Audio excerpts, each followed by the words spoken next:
यह कहानी मेरठ की है। बहुत दिन पहले मेरठ के रहने वाले सौरभ की मुलाकात एक लड़की मुस्कान से होती है। तभी उन दोनों के बीच गहरा प्रेम हो जाता है और कुछ दिनों के बाद उन्होंने शादी कर ली। लेकिन यह शादी सौरभ के परिवार को पसंद नहीं आई, क्योंकि मुस्कान एक अलग परिवार से थी। इसके बावजूद दोनों ने अपने रिश्ते को मजबूत बनाए रखा।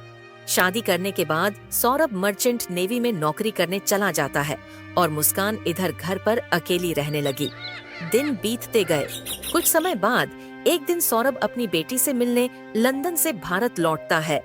लेकिन उसे क्या पता था, उसका अपना ही परिवार उसका काल बन जाएगा। कई दिनों का सफर करने के बाद सौरभ अपने घर आ जाता है और घर का दरवाजा खटखटाने लगता है। मुस्कान गेट खोल देती है और सौरभ को सामने खड़ा देखकर चौंक जाती है। आप तो इतना जल्दी घर वापस आ गए, आपने तो बोला था अभी नहीं आएंगे। आता क्यों नहीं मुस्कान? मुझे बाद में याद आया कि मेरी छोटी बेटी का जन्मदिन है, इसलिए दौड़ा चला आया। चलो अच्छा हुआ तुम आ गए, तुम्हें देखकर हमारे दिल को खुशी हुई। तभी सौरभ मुस्कान के साथ घर के अंदर चला जाता है और अपनी बेटी को देखकर बहुत खुश होता है। क्या बेटी, तुम हमसे नाराज हो इसीलिए कि मैं जल्दी घर वापस नहीं आ पाया? नहीं पापा, मैं तो आपको देखकर बहुत खुश हूँ, लेकिन हमने तो सोचा था आप नहीं आओगे। आता कैसे नहीं? आज तो मेरी लाडली बेटी का जन्मदिन है। भले ही दुनिया का कोई काम कितना भी बड़ा क्यों ना हो, लेकिन मेरी नन्ही परी की मुस्कान से बड़ा कुछ नहीं हो सकता। मैं तो बस उसकी आंखों में वो चमक देखना चाहता हूँ जो उसके चेहरे पर हर साल इसी दिन आती है। अरे बेटा, क्या तुम हमसे अभी भी नाराज हो? पता है आज तुम्हारा जन्मदिन है, हम तुम्हारे लिए बहुत अच्छा गिफ्ट लाए हैं। इतना सुनकर बेटी का चेहरा खुशी से फूल जाता है। वह सौरभ से कहने लगती है, पापा, हमें गिफ्ट की क्या जरूरत है? आप आ गए तो समझो हमें सबसे बड़ा गिफ्ट मिल गया। आपके आने से हमारे इस जन्मदिन पर 4 चांद लग गए। तो बेटा, तुम्हारी पढ़ाई कैसी चल रही है? तुम्हारा सपना है एक बहुत बड़ा ऑफिसर बनकर इस देश की सेवा करना है। हाँ पिताजी, हम आपसे भी बड़ी ऑफिसर बनूंगी और इस देश की सेवा करूंगी आपकी तरह। अरे आप दोनों बाद में बातें कर लेना, फिलहाल आप इतनी दूर से बहुत लंबा सफर तय करके आए हो, जरूर थक गए होंगे। थोड़ा बैठिए और आराम करिए, मैं आपके लिए अभी ठंडा पानी लाकर देती हूँ। मुस्कान सौरभ को और अपनी बेटी को अपने मायके भेज देती है घूमने के लिए। कुछ दिनों बाद मुस्कान अपने घर में काम कर रही थी और साहिल मुस्कान के घर की ओर बढ़ रहा था। मुस्कान अपना काम करने में व्यस्त थी।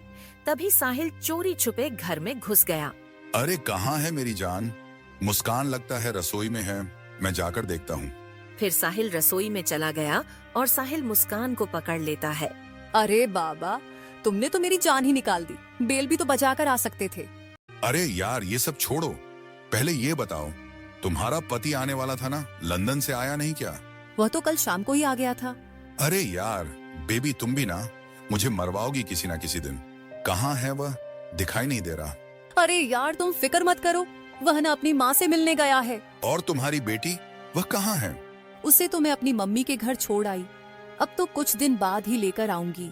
वाह यार बेबी, ये तो तुमने बहुत अच्छा काम किया।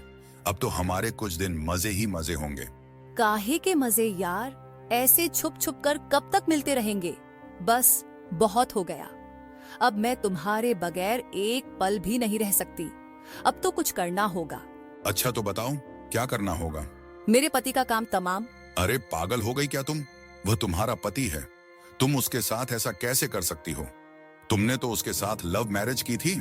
अरे लव मैरिज मैंने उसके साथ नहीं, उसकी प्रॉपर्टी और पैसों के साथ की थी। वह तो मुझे मिल ही गई। प्यार तो मैं तुमसे करती हूँ, मुझे तो सिर्फ तुम चाहिए।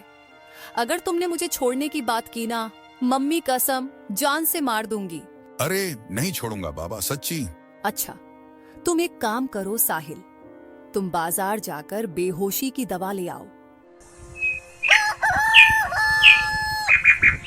फिर अगले दिन साहिल मुस्कान को बेहोशी की दवा लाकर दे देता है। फिर रात हो जाती है। साहिल घर के दरवाजे पर दस्तक देता है और मुस्कान घर का दरवाजा खोलती है। अरे कहाँ है वह? उस दवा से बेहोश तो हो गया था ना। अरे हाँ, हो गया। वे दोनों सौरभ के पास जाते हैं। ये लो बेबी, खंजर, एक ही झटके में इसका काम तमाम कर दो। फिर मुस्कान साहिल से खंजर लेती है और सौरभ को मार देती है और दोनों उसे घसीट कर ले जाते हैं। देखा बेबी, मेरा हौसला, साले को एक ही बार में ढेर कर डाला। अब हम दोनों के रास्ते का कांटा नहीं बनेगा।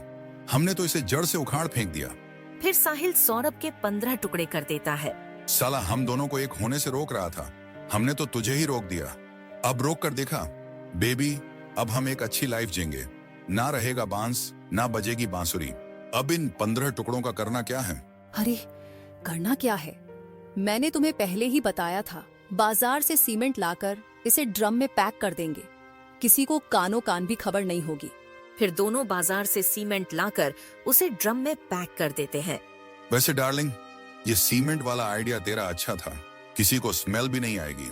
हाँ, अच्छा था, तभी तो बताया था। अब तुम इसे ऊपर तक पूरा पैक कर दो। फिर साहिल मुस्कान के कहने पर उस ड्रम को ऊपर तक पैक कर देता है। शुक्रिया भाई, कितना अच्छा है यार तू, जो तूने मेरे प्यार के लिए अपनी कुर्बानी दे दी। मुझे तलाक दे दिया होता तो तेरी जान बच जाती। तू इस तरह ड्रम में पैक नहीं पड़ा होता। हाँ, बड़ा आया प्यार करने वाला, देख लिया प्यार का अंजाम कैसा होता है। चलो बेबी, अब हम सुबह होने का इंतजार करते हैं। जैसे ही सुबह हुई, हम कुछ दिनों के लिए बाहर घूमने चलेंगे। तब तक यहाँ का मामला ठंडा हो जाएगा। हाँ बेबी, सही कह रहे हो। फिर सुबह हो जाती है। वे दोनों तैयार होकर घूमने हिमाचल प्रदेश जाते हैं और वहाँ पर खूब सारे मस्ती करते हैं। कुछ समय घूमने के बाद वे दोनों घर आए। अरे यार, मुझे तो घर वापस आते ही टेंशन शुरू हो गई, कहीं हम पकड़े तो ना जाएं? बेबी, तुम बिल्कुल ही टेंशन मत लो, मैं हूँ ना। देखो मैं क्या करती हूँ। फिर मुस्कान अपनी माँ को फोन लगाती है और दूसरी तरफ उसकी माँ फोन उठाती है। हेलो मम्मी, गुड्डी के पापा को मार दिया उन लोगों ने। क्या कह रही है बेटा? तू सही सही बता, किसने मार दिया? उसी के माँ बाप ने मार दिया उसको। हम घूमने गए थे तो सौरभ को बार बार कॉल करके बोल रहे थे कि तू हमारे पास आ जा, तू अपनी बीवी को तलाक दे दे। अगर इसको तलाक नहीं दिया तो बेटा अच्छा नहीं होगा। तू एक काम कर, अभी घर पर आजा, हम दोनों बैठकर बात करते हैं। हाँ ठीक है मम्मी, मैं अभी आती हूँ। वाह यार, क्या मस्त एक्टिंग कर लेती हो तुम। हाँ यार, एक्टिंग का शौक तो बचपन से ही है। चलो छोड़ो, अब मुझे मम्मी के घर जाना पड़ेगा, तभी कुछ बात बनेगी। हाँ ठीक है बेबी, सब संभाल लेना। अरे यार, इतना कुछ संभाल लिया, अब तो बचा ही क्या है। नो टेंशन बेबी, मैं सब कुछ संभाल लूंगी। फिर मुस्कान अपनी माँ के घर चली जाती है। बेटा, मुझे तुम्हारी मनगढ़ंत बातों से यही लग रहा है कि दामाद जी का कत्ल तूने किया है। जो कुछ बात है मुझे साफ साफ बता दे, वरना तेरे लिए ठीक नहीं होगा। फिर मुस्कान रोने लगी। मुझे माफ कर दो पिताजी, मुझसे बहुत बड़ी गलती हो गई। मैंने और साहिल ने मिलकर गुड्डी के पापा की जान ले ली और उसके 15 टुकड़े करके हमने ड्रम में पैक कर दिया। ये बात सुनकर मुस्कान के माँ बाप चौंक जाते हैं। क्या? और यह साहिल कौन है? साहिल मेरा बॉयफ्रेंड है पिताजी, और उसके बारे में गुड्डी के पापा को भी पता चल गया था। तब उन्होंने मुझ पर बहुत गुस्सा किया। तब तो मैंने उनसे माफी भी मांग ली थी कि मैं आगे से ऐसी गलती कभी नहीं करूंगी, और उन्होंने मुझे माफ भी कर दिया था। पर पिताजी, मैं और साहिल एक दूसरे से बहुत प्यार करते हैं, इसलिए मैंने और साहिल ने मिलकर प्लान बनाया कि हम उसे रास्ते से हटा देंगे। अरे कलमुई, तूने अपने हाथों से अपने पति को मार दिया। तू औरत नहीं, औरत के नाम पर कलंक है। तुझे औरत कहलाने का कोई हक नहीं है। अरे वह तो तेरी पसंद का लड़का था, लव मैरिज की थी तूने उसके साथ। अब उसमें क्या कमी आ गई जो तूने उसे मार दिया? अगर उसके साथ रहना ही नहीं था तो तू उसे तलाक दे देती। उस बेचारे को मारने की क्या जरूरत थी? मुझे तो शर्म आती है तुझे अपनी बेटी बोलते हुए। चल थाने, तुझे तेरे किए की सजा जरूर दिलवाऊंगा। नहीं पिताजी, मुझे थाने नहीं जाना, मुझे माफ कर दो, आगे से ऐसी गलती नहीं होगी। बेटा, तुझे सजा तो मिलकर ही रहेगी, ताकि कोई भी लड़की ऐसी गलती ना करे। फिर उसके पिताजी उसे थाने ले जाते हैं। तो दोस्तों, ये सच्ची कहानी कैसी लगी? कमेंट में जरूर बताना। अगर पसंद आई तो वीडियो को लाइक करें और चैनल को सब्सक्राइब करें ऐसी ही मस्त कहानियाँ देखने के लिए।